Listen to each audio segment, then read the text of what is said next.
아마 올해 한 100억에서 한 120억? 브랜드의 본질, 가치, 의미, 미션 이렇게 했을 때 실패 확률이 최소화가 되는 것 같아요. 우리 언제 시작했죠 이게? 한두 달 된 것 같죠? 그죠? 네. 한두 달 네. 정도 됐고 다른 프랜차이즈를 현재 하게 되셔가지고 이게 뭐 당장 이어지진 않겠지만 온라인 쇼핑몰 한 개를 준비하고 있으니까 그 상호를 짓는 걸로 해서 분명히 도움이 될 수 있을 겁니다. 브랜드 이름을 정해본 적이 있어요? 아니면 고민을 해보신 적이 있으신가요? 얼마 전 실버용품을 하려다가 고민을 해봤었거든요.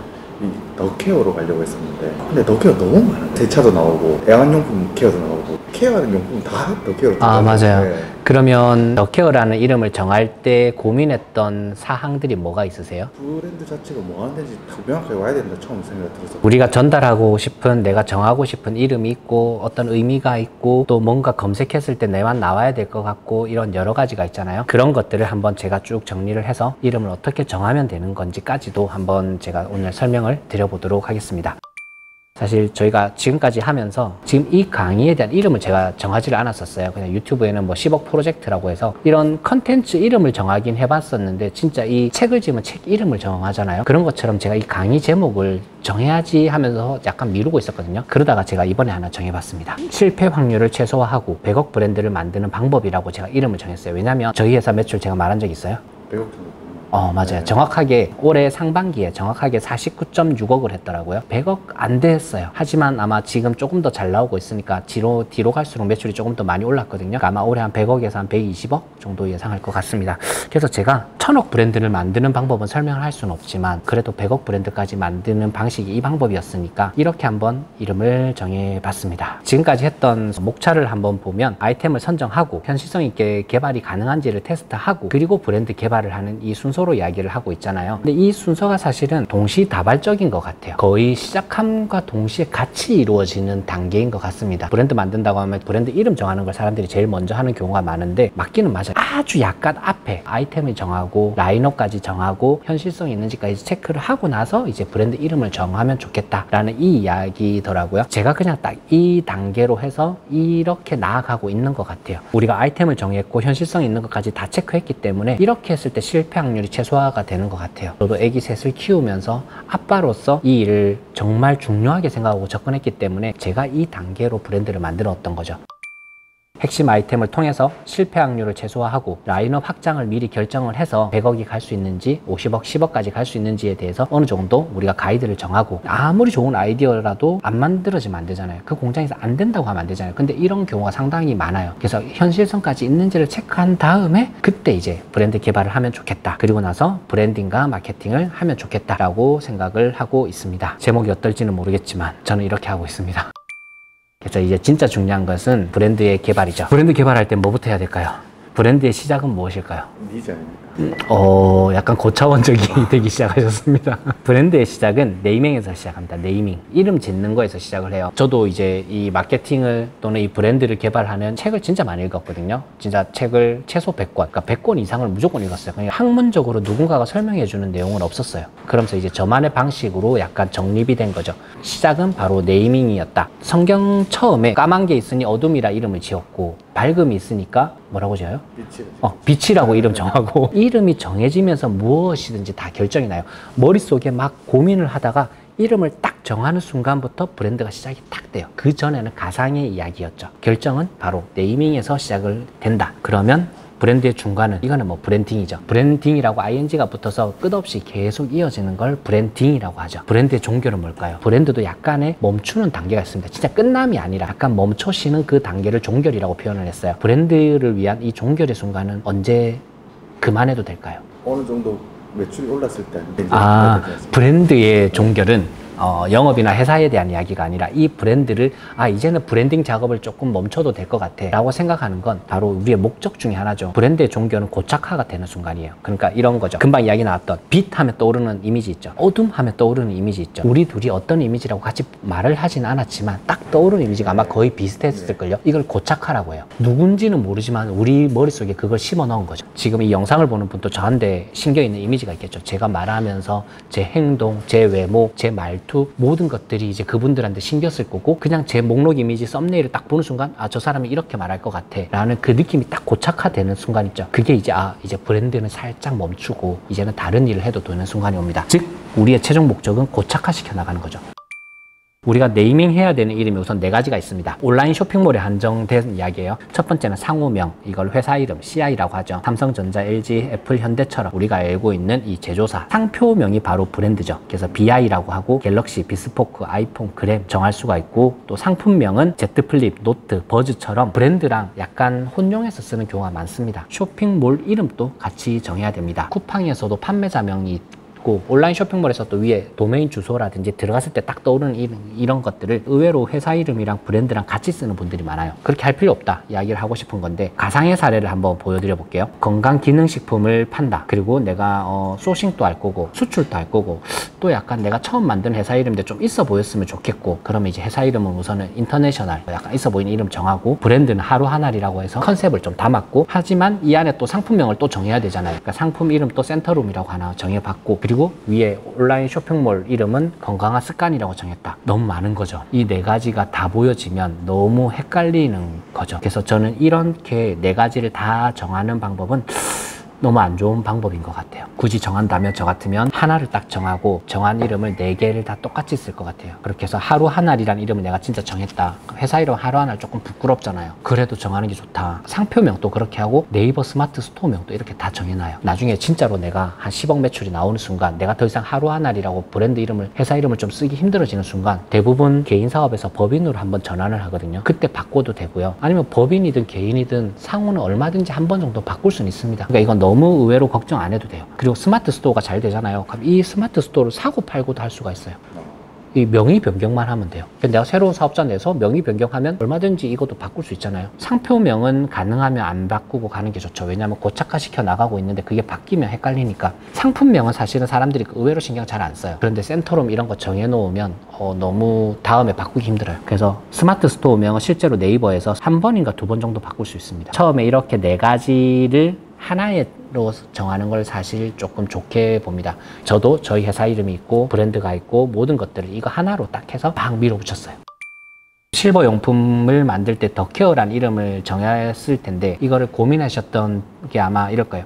뭔가 좀 새로웠으면 좋겠는데 뭐 어떤 의미를 담고 싶었을 거예요. 좋은 네이밍을 하는 방법이 뭐 명확성이나 정확성, 유일성, 독창성 엄청난 여러 가지 성격이 있는데 제만의 방식으로 3개로 분류를 했어요. 그렇게 딱 정했더니 새로움, 익숙함, 메시지 이 3가지가 좋은 네이밍을 위한 기본적인 요소다라고 생각이 들더라고요. 그래서 새로움이라는 것은 유일해야 된다. 독창적이어야 된다. 네이버나 SNS 같은 공개된 공간에서 검색을 했을 때 내가 딱 나와야지 남이 나오면 안 되잖아요. 그래서 유일하고 독창적이어야 될 것 같고 키프리스라고 해서 특허를 검색하는 사이트가 있어요. 여기 가면 특허, 디자인, 실용실안, 상표 이렇게 4가지를 볼 수가 있습니다. 금방 더케어라고 했잖아요.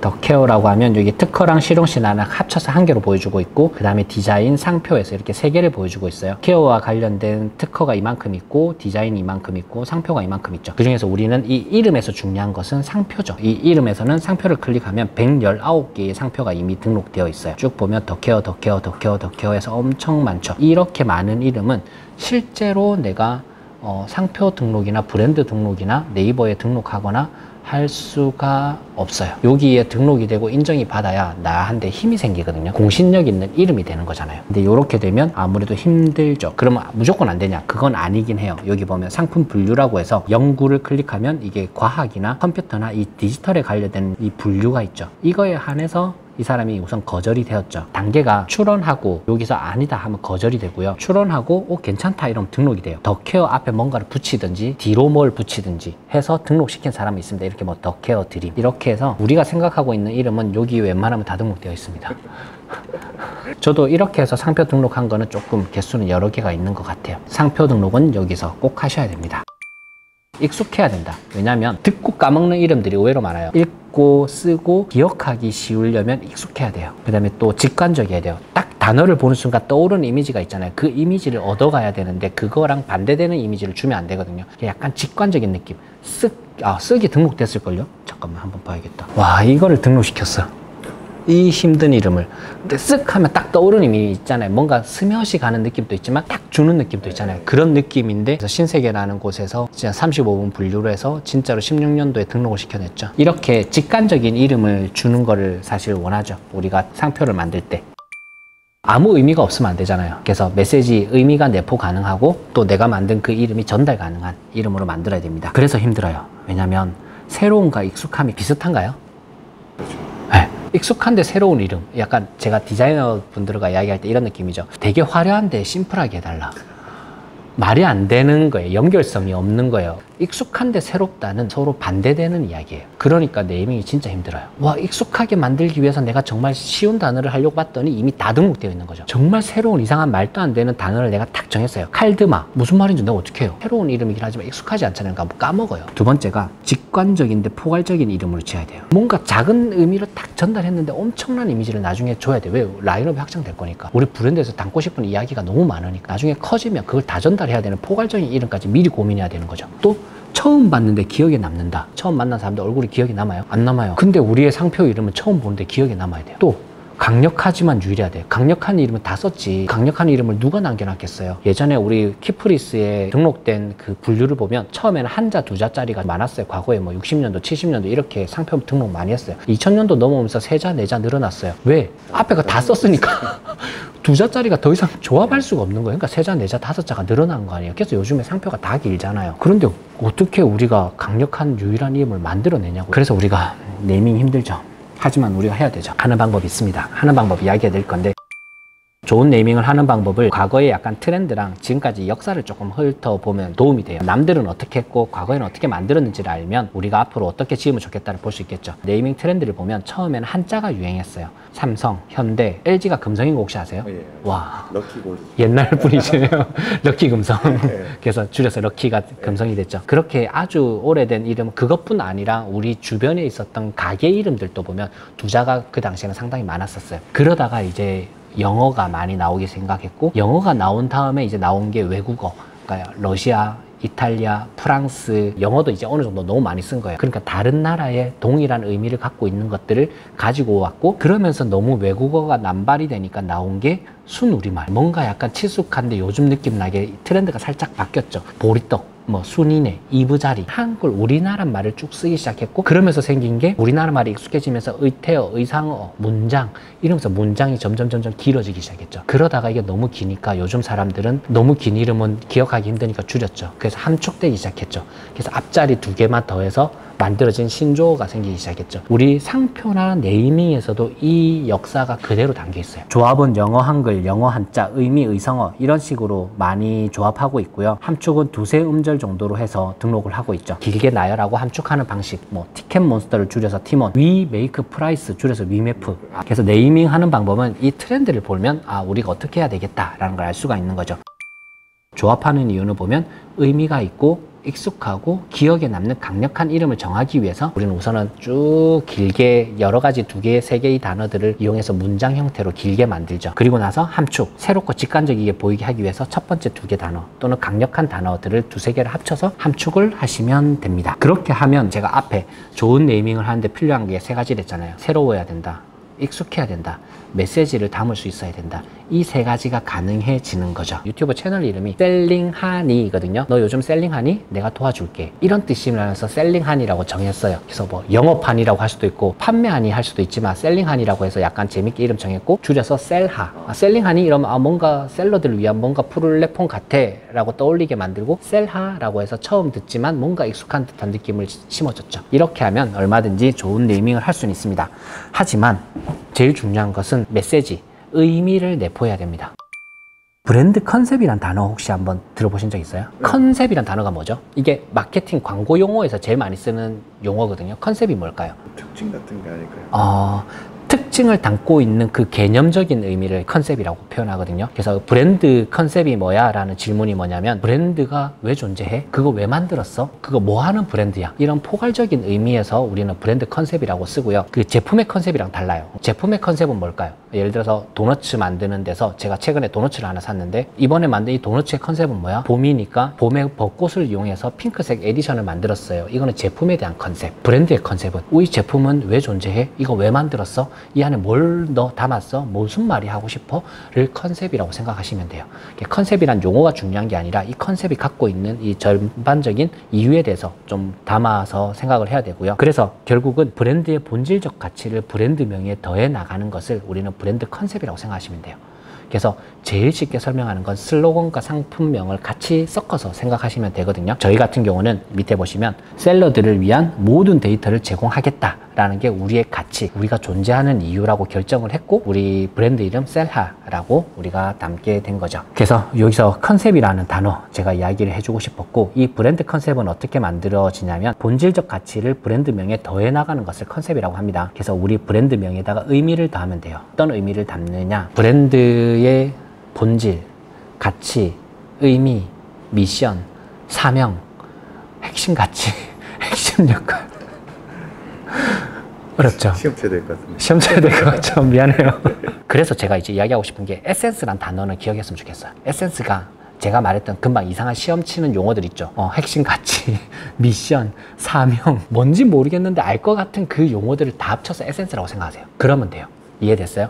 그래서 이 에센스, 그러니까 우리 에센스라고 하면 뭔가 우리 화장품 바를 때 뭔가 농축된 진액 이야기 하잖아요. 그걸 에센스라고 하거든요. 그 에센스를 브랜드명에다 더한다. 이 모든 것들을 그냥 에센스다라고 생각하면 될 것 같습니다. 브랜드명에다가 이거를 더해야 됩니다. 의미를. 그렇게 더해진 걸 브랜드 컨셉이라고 합니다. 그래서 이 컨셉이 만들어지면 이 브랜드가 왜 존재하는지가 나오기 시작합니다.